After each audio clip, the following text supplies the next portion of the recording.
From Uganda's Idi Amin, Equatorial Guinea's Francis Martial Nguema to Nigeria's Sani Abacha, there is no denying that Africa had more than its fair share of ruthless dictators. One of the brutal dictators who is rarely spoken of is Jean-Bédel Bokassa of the Central African Republic, a man whose obsession with all things European led to one of the most embarrassing demonstrations of the kind of self-defeating mindset that has plagued many within the African elite.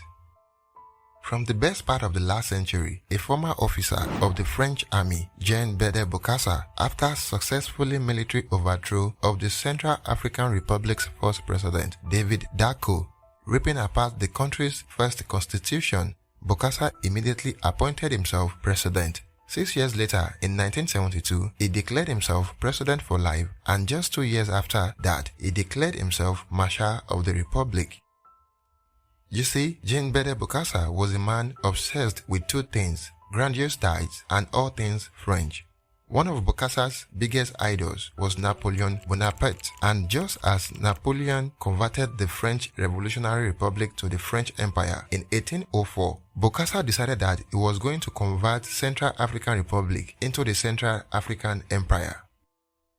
During a presidential visit in 1976, Bokassa told then French President Valéry Giscard of his plans to celebrate the establishment of a Central African Empire with a lavish coronation ceremony. According to Bokassa, the creation of a monarchy would help elevate the Central African Republic's influence in the continent and also enhance its position on the world stage. Bokassa asked the French president for financial assistance in organizing the event, but despite being initially resistant to the idea, Valéry Giscard now ultimately agreed to support Bokassa for a number of reasons. Firstly, to risk jeopardizing France's major role in the country's uranium and diamond mining industry. Secondly, France had a major interest in maintaining good relations with the Central African Republic. Bokassa's alleged growing relationship with the anti-France Libyan leader Muammar Gaddafi was also another source of anxiety for Valéry Giscard, and all things considered, he allegedly agreed to fund Bokassa's coronation in exchange for him cutting ties with Gaddafi and guaranteed continued French access to the country's uranium and diamond mines.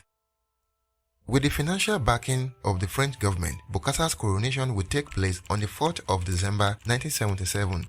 A date he chose as it marked the 173rd anniversary of Napoleon's grand coronation in 1804.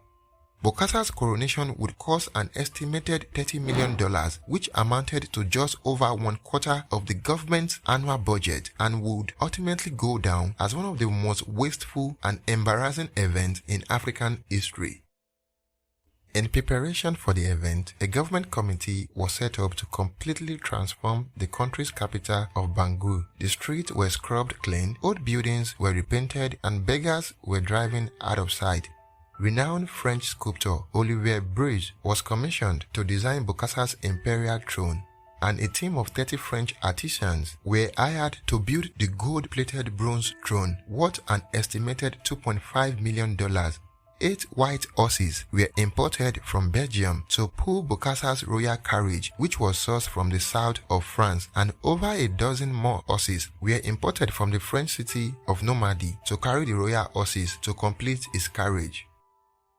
The very same 200-year-old French company that had embroidered Napoleon's uniforms was commissioned to create Bokassa's coronation attire in association with Italian-French designer Pierre Cardin. 13 different outfits were ordered, costing a total of $145,000. Jean Bokassa's coronation gown alone reportedly cost over $72,000, and his imperial crown was produced by a French jeweler which was founded under the reign of Napoleon, along with his imperial script and sword and all the bits and pieces. Bokassa reportedly spent around $5 million just on jewelry. To ensure that his guests were driven around the city of Bangui in style and comfort, 60 brand new Mercedes-Benz vehicles were ordered from Germany, but as the Central African Republic is a landlocked country, the cars had been first shipped to neighboring Cameroon before being flown over to Central African Republic Forest to the country's capital of Bangui at the cost of $5,000 per car. Bokassa wanted the whole world to witness his coronation, and his first invitees were fellow emperors Hirohito of Japan and Iran's Mohammad Reza Pahlavi, but unfortunately for him, both emperors declined to attend, as did the many other reigning monarchs on the official guest list. Not a single president attended the event, and all of the African leaders, with the exception of the Prime Minister of Mauritius, refused to attend the event. Embroidered, reflecting on the rather disappointing turnout, Bokassa released a press statement saying that the other African leaders were simply jealous of him because he had an empire and they did not. Even the French president, Valéry Giscard, to the surprise of many, also refused to attend. Of the 2,500 international dignitaries that were invited, only 600 accepted the invitation. On the day of the event, the procession began with 8 of Bokassa's 29 children leading the parade. They were then followed by Jean-Bédel Bokassa. Catherine Bokassa, the favorite among Bokassa's 9 wives, then walked up to the throne to be crowned Empress of Central African Republic, just before Bokassa himself was invited to walk across the 18-meter red carpet for his official coronation. Despite the tropical heat, Bokassa was dressed in a floor-length velvet gown decorated with 785,000 pearls and 1.2 million crystal beads across his brow. He wore a gold laurel just like his hero, Napoleon. When it was time for the official coronation, Bokassa himself placed the crown on his head exactly as his hero, Napoleon, had done at the coronation back in 1804. With the crown on his head, he was then presented with a gold-plated sword along with a huge diamond strip, and that is exactly 10:43 a.m. on December the 4th, 1977. Jean-Bédel Bokassa was officially proclaimed Emperor of Central African Republic by the will of the Central African people united within the National Political Party. By the end of this shameful coronation, Bokassa have spent the equivalent of 1/4 of the country's budget just on his coronation. But Bokassa had wanted to make a name for himself, and in this respect, the coronation was a huge success. His moment of glory was widely reported, although not necessarily in the way he would have liked. Image of his coronation was splattered across newspapers and TV sets around the world to the eternal embarrassment of his countrymen and his continent. But while it is very easy to dismiss the actions of Bokassa as yet another case of an African dictator with more power than sense, his story is actually a very sad case study on the kind of defeated mindset that has plagued many of Africa's post-colonial leaders. You see, long before his rise to power, Bokassa witnessed first-hand brutal impact of French Empire. Bokassa's father was killed for staging a village rebellion against the French colonial authorities, and at the tender age of 6, Jean-Bédel Bokassa witnessed his own father's death at the hands of the French colonial authorities. His devastated mother was reported to have committed suicide just 1 week later, leaving behind Jean-Bédel Bokassa and his 11 siblings. But rather than him turn against the French authorities, this traumatic experience may have had the opposite effect on Jean-Bédel Bokassa, as it seems to ingrain a deep-seated inferiority complex that ultimately manifested itself in a maniacal obsession with French imperialism, which was embodied in his love for Napoleon.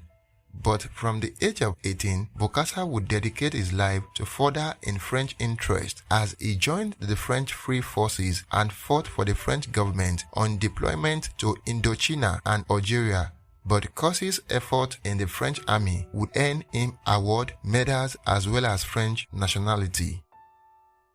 Bokassa often boasts of his achievement in the French army, and on multiple occasions, it was quoted as saying that he was above all things a French soldier and a friend of France.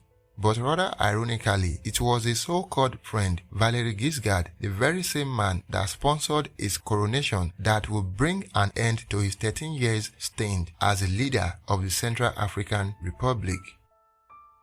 Just 2 years after his grand coronation, Jean-Bédel Bokassa was forced out of power, and former President David Dacko was reinstated in the military coup which was carried out by the French intelligence agency.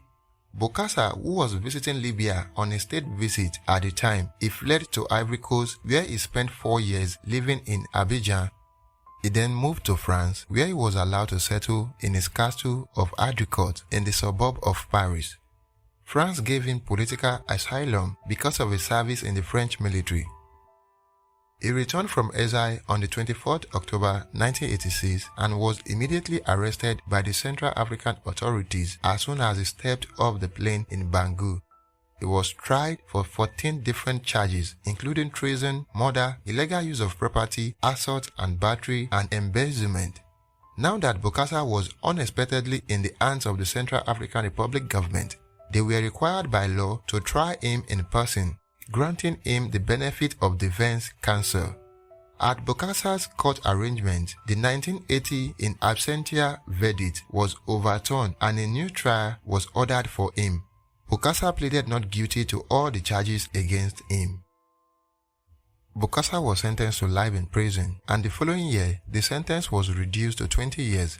With the return of democracy to the Central African Republic in 1993, a general amnesty was declared for all prisoners and Bokassa was released on 1st August 1993.